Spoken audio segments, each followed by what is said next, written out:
accuses and is proven to falsely accuse should also have to be registered. You can still find that comment under my previous video. And reading that reminded me of something straight. I'm just getting ready to go to the gym, but this comment has been stewing in my brain the past few days since it was left, and I've just I didn't reply to it, but I just thought I'm gonna make a video about it because I've noticed that every single time women try to talk about violence against women and girls and children, the conversation almost immediately becomes something else. It almost immediately shifts to a different conversation, to either how can we make men feel more comfortable about us talking about women's experiences, or what are the excuses of the things women do that we can blame it on, that's the reason why they're going through what they're going through. So I thought in today's video, I'm going to name the 3 possible conversations that is going to turn to whenever you bring up identifying the fact that men are the perpetrators of abuse against women and girls. I'm going to talk about the 3 different things it could be. The 3 different things the conversation could turn into instead of what the conversation should be about, which is that yes, men abuse and violate women and girls and children.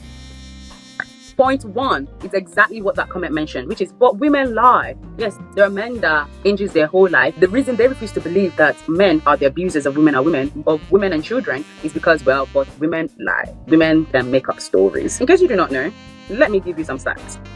False reports of rape are estimated to be a small minority. It is often between 2 to 6%, depending on what study that you look at. So in 100%, the chance that a report will be false, a report of rape would be false, is between 2 to 6%.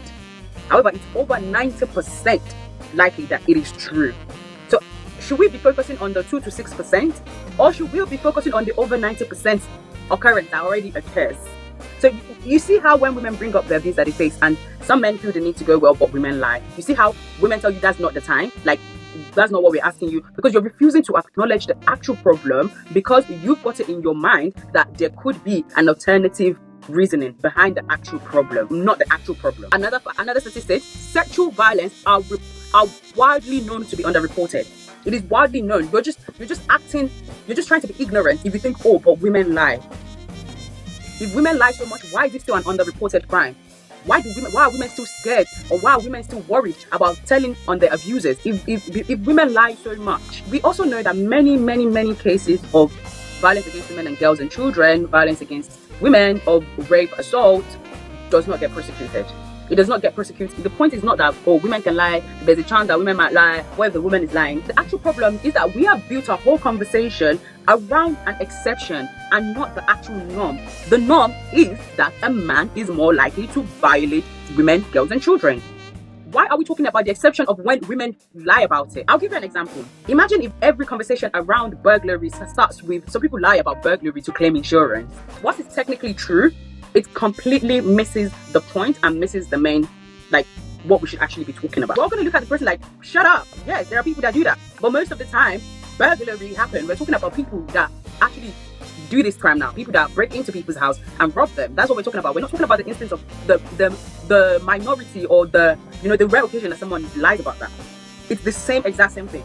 We're talking about the fact that women experience violence at the hands of men in their lives. And you're talking about, well, there are women that lie about it though. Come on, bro. Like, come on. I know they don't sell brain cells in the market, but surely you can educate yourself to increase your brain cells. Second point that they love bringing up when you start talking about the violence experienced by women and girls is that, oh, men can be abused too, boys get assaulted too.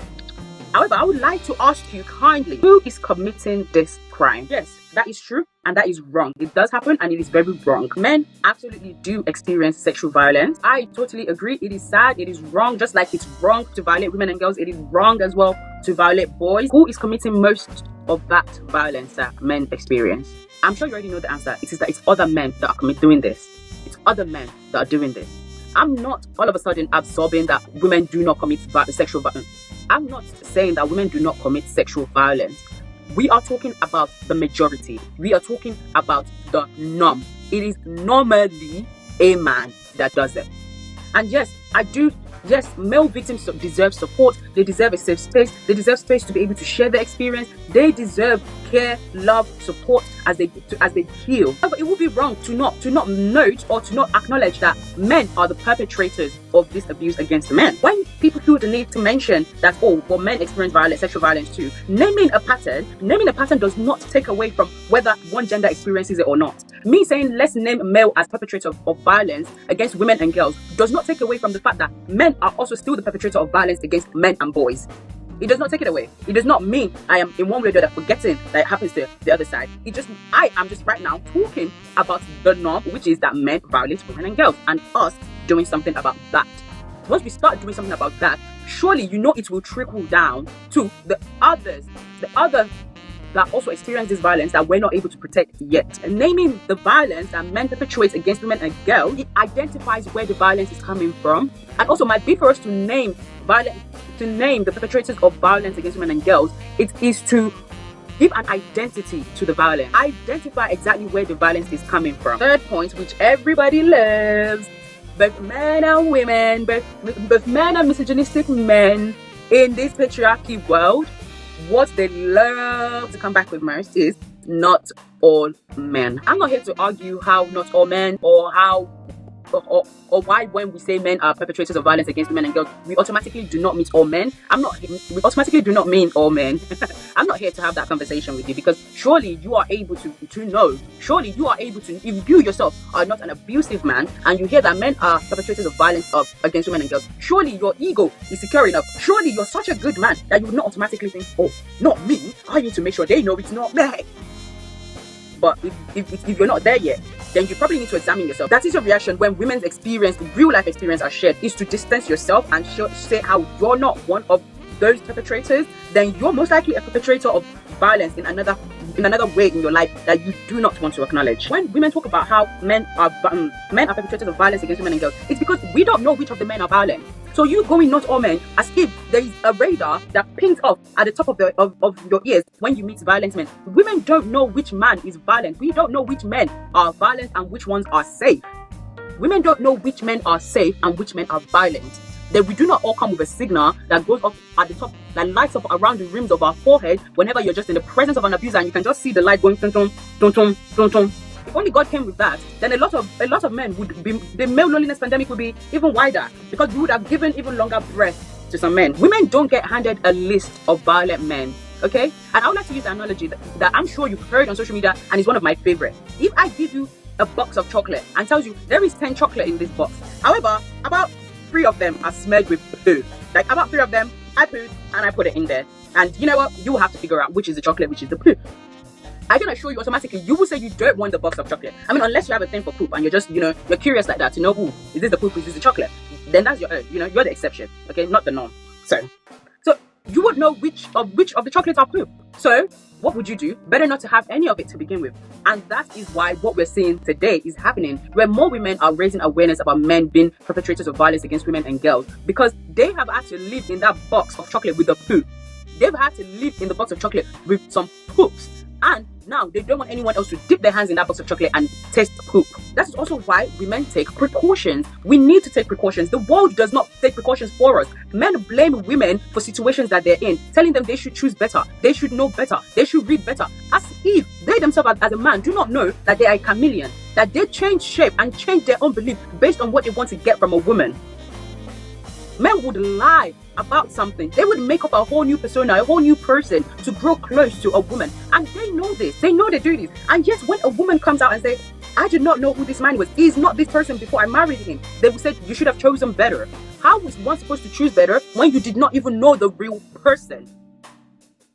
How about instead of saying not all men, instead of saying but women lie, instead of saying men also experience abuse, men also experience sexual violence, use all that energy to actually preach to men that yes, women can lie. However, most cases men are the abusers. So stop abusing women and girls. Yes, not all men, but most men are perpetrators of violence against women and girls, or know someone perpetrating violence against women and girls and say nothing about it and do nothing about it. Yes, men and boys experience sexual violence as well, but they experience it at the hands of male perpetrators. Therefore, men, stop being violent and abusing others. Like, oh my God, what a radical thought! Oh my God, we can do that? There's an option for that? I'm sure you've never thought about that in your life, have you? No, because the first instant when a woman starts sharing the experience or starts sharing precautions is to look for supposed to tell her, well, she's wrong? All of that, I think this is something that really I'm very passionate about. So I think I always have a lot to say. However, I want to just bring it all back down to what I spoke about in my first video, which is that men violating women and girls leads to women having to take precautions to protect themselves. Women are not able to live a life of a carefree life because there's always a fear that there is a crazy man somewhere that can come and take it away from you. There is a crazy man somewhere that feels he could feel entitled to your joy, to tainting it. So women are not afforded that freedom to be able to be carefree, to be able to walk without looking to the side. I recently saw a graph, I'll put it up here, of they showed where women and men look when they're walking. And with the men's graph, it shows that they're looking straight ahead most time. With the women's one, it's darted everywhere, straight ahead, to side, to side, to side. And you know what my first thought is? That this does not even show the full picture because it did not show the times when she would be looking back. Because it does not show the time she's looking back. And as a woman that enjoys walking, that enjoys hiking, that I'm often doing these things alone, I know I look back a lot. I look back a lot. When I stand and look forward and I don't see danger, I look behind me to make sure that the danger is not also hiding behind me.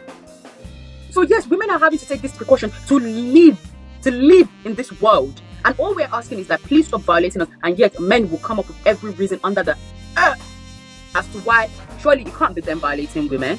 Or surely there are things women themselves can do to not be the one that have been violated. Instead of just saying the perpetrator to seek help. Women share their live location with friends so that there's always someone that knows where they're going. Even when I'm going for just walks in the evenings, I tell my sister where I'm going because you never know. Constantly texting and updating friends where they're going to, when they will be back, who they're going to meet. Women are having to literally take their keys out from their bag from the bus stop. So that if I was watching a safety video, and one of the reasons she gives that you should take your key out as a woman, you should take it off immediately you get off the bus if you're going to walk home, is in case if anything happens, you can scratch the person with it. We're literally having to come up with ways to protect ourselves instead of actually asking the perpetrators to stop it. We're putting the protections on women. Women, I avoid empty train carriages. Like sometimes I sit there with anxiety that if the only other person that comes in is a man, I should consider moving depending on what their aura feels like. I should consider moving.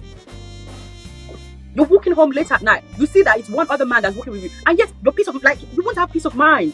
You won't have peace to calm that, oh, there's a man there that'll protect me if anything happens. No, you're more fearful that anything could happen because of him. So like I said in my previous video, a lot needs to change for women and girls to be able to feel safe, to be able to even trust that men are not the perpetrators of violence against them. To answer that comment, yes, there are cases where women have lied about being abused. But those cases are 2 to 6%. So maybe we should worry on the other 94 to 98% of cases where the report is true. I think we should focus our attention on the majority, not the minority. The best way for us to do this is, again, like I spoke about in that other video, to have a better conviction rate and to have a platform where women can see, where everybody can see the abuses, where everybody can go to check if they want to find out if the man wanted to be their life is an abuser or not. We need to have platforms like that. We need to have earlier intervention from places like from school, from primary school. If there's a boy that's constantly more likely to get in a fight, don't say boys will be boys. Don't even just give detention. Give rehabilitation. Give workshop. Literally give workshop. Give rehabilitation. Give a change to be modeled after. Don't just leave them to it or say they will grow out of it, or boys will be boys, which is another thing I'm going to make a video about that. Boys will not be boys because guess what? Boys will be punished.